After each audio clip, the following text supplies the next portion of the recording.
Nel 1996 il mondo del wrestling stava cambiando, ma nessuno poteva immaginare quanto. Quell'anno segnò la nascita di qualcosa di totalmente nuovo, un'idea che avrebbe preso il wrestling tradizionale, l'avrebbe messo a testa in giù e avrebbe mostrato a tutti che esisteva un altro modo di raccontare una storia sul ring. Non era solo una stable, non era solo una storyline, era il caos, l'invasione, il disordine, era l'NWO, il New World Order. Tutto cominciò con un'apparizione inaspettata. Era il 27 maggio 1996, episodio di WCW Monday Nitro. Un wrestler che il pubblico conosceva molto bene fece il suo ingresso tra la folla, senza alcuna introduzione ufficiale, con un microfono in mano e un atteggiamento minaccioso. Era Scott Hall, l'ex Razor Ramon della WWF, appena passato alla WCW, ma non si presentò come un nuovo acquisto, si comportò come un uomo in missione, interruppe un match, si mise al centro del ring e disse: voi sapete chi sono, ma non sapete perché sono qui.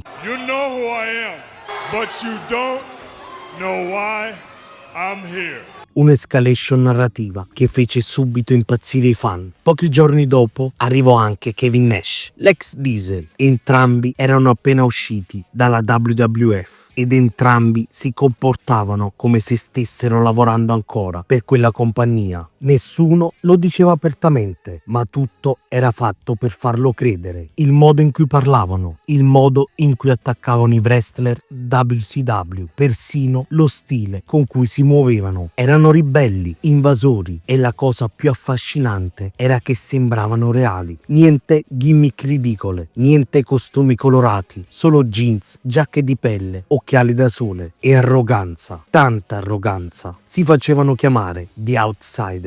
Avevano un piano e dicevano che presto sarebbe arrivato il terzo uomo. Chi era? Nessuno lo sapeva. Il mistero cresceva settimana dopo settimana e tutto questo portò al pay-per-view Bash at the Beach il 7 luglio 1996. Hall e Nash affrontavano tre rappresentanti della WCW: Sting, Lex Luger e Macho Man Randy Savage. Ma poco prima del match Luger venne messo fuori gioco, quindi il team WCW rimase in due. Il pubblico aspettava il terzo uomo degli Outsiders e tutti si chiedevano chi sarebbe stato. Poi all'improvviso sul ring arrivò Hulk Hogan. La folla esplose, inizialmente pensando che Hogan fosse lì per difendere la WCW, ma poi successe l'inimmaginabile. Hogan colpì Savage con il suo leg drop e lo fece di nuovo, e poi ancora. Scott Hall e Kevin Nash risero e così si rivelò il tradimento più scioccante della storia del wrestling.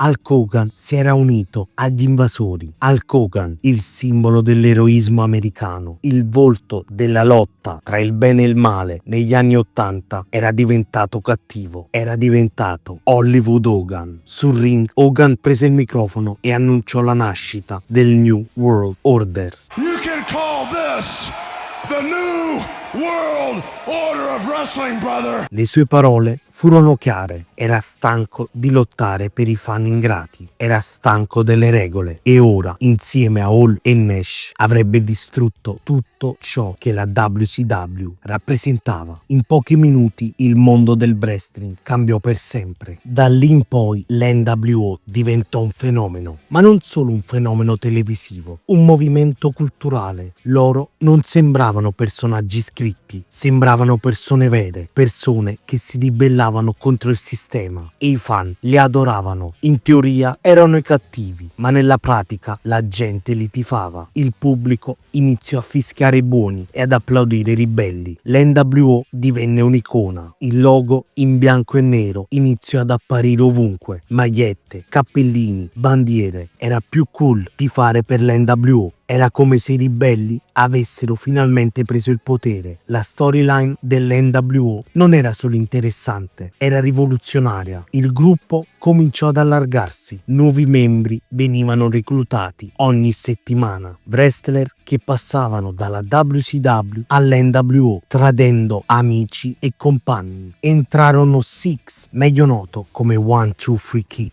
Entrò The Giant, il futuro Big Show. Entrarono Scott Steiner, Honor, Buff Bagwell, Vincent, Conan, Kurt Hennig e molti altri. Perfino Eric Bischoff, il boss della WCW, si rivelò essere un alleato della NWO. In quel momento la fazione controllava ogni aspetto dello show. C'era una vera atmosfera da guerra civile dentro la WCW. Da un lato i ribelli dell'NWO che si prendevano tutto, che distruggevano ogni regola. Dall'altro i difensori della compagnia, sempre più deboli, sempre più confusi. L'NWO cominciò persino a produrre le proprie grafiche TV, a commentare i match in modo autonomo. Per un periodo sembrò che l'NWO stesse davvero prendendo il controllo del programma e questa sensazione era voluta. Lo spettatore doveva chiedersi: è ancora WCW o è diventata tutto NWO? La narrazione si complicò ancora di più quando il gruppo si divise. Kevin Nash, stanco della leadership di Hogan, fondò l'NWO Wolfpack con un'identità propria, colori rosso-neri, stile più moderno, quasi da gang urbana. L'NWO classico invece divenne NWO Hollywood. Con Hogan a capo, questa divisione interna creò nuove tensioni, nuovi tradimenti. I fan si divisero, chi era con Hogan, chi con Nash, ma col tempo il numero di membri salì a dismisura. L'identità originale andò perdendosi, la magia degli inizi cominciò a svanire. La WCW iniziò a fare sempre più confusione con le storyline. Turn e face avvenivano ogni settimana, i match finivano in risse continue, gli show divennero caotici.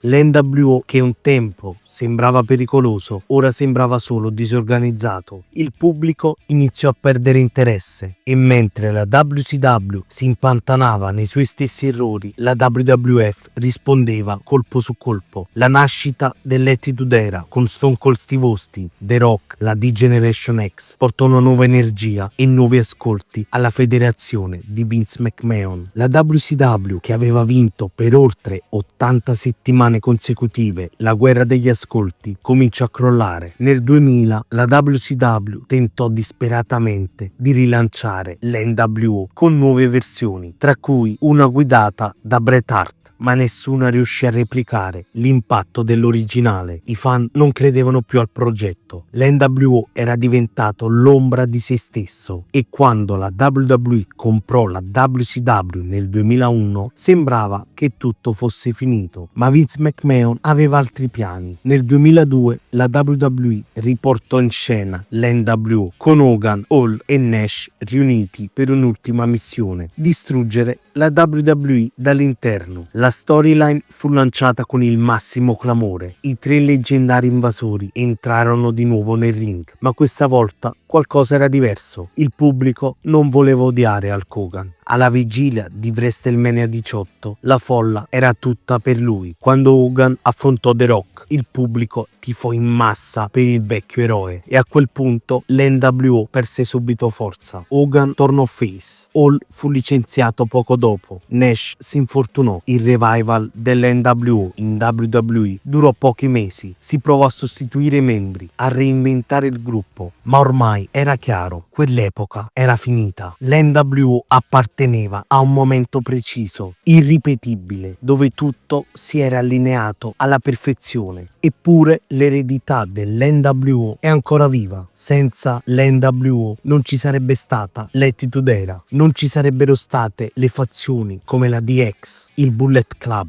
l'Evolution o l'Undisputed Era, non ci sarebbe stato lo storytelling moderno, più grigio, più realistico, che ha definito il wrestling degli ultimi 30 anni. Il loro impatto è visibile ovunque, nelle grafiche, nei promo, nella struttura delle faide. Anche oggi, quando un wrestler si ribella al sistema, quando qualcuno attacca a sorpresa e cambia fazione, quel DNA, quel modo di raccontare, viene proprio da lì. Il logo NWO, semplice, bianco su nero, è ancora oggi uno dei più venduti nella storia del wrestling, perché rappresenta qualcosa che va oltre il ring, rappresenta una rivoluzione, un periodo in cui i cattivi hanno preso il controllo e ci sono piaciuti. E come dicevano loro stessi: when you are NWO, you are NWO for life.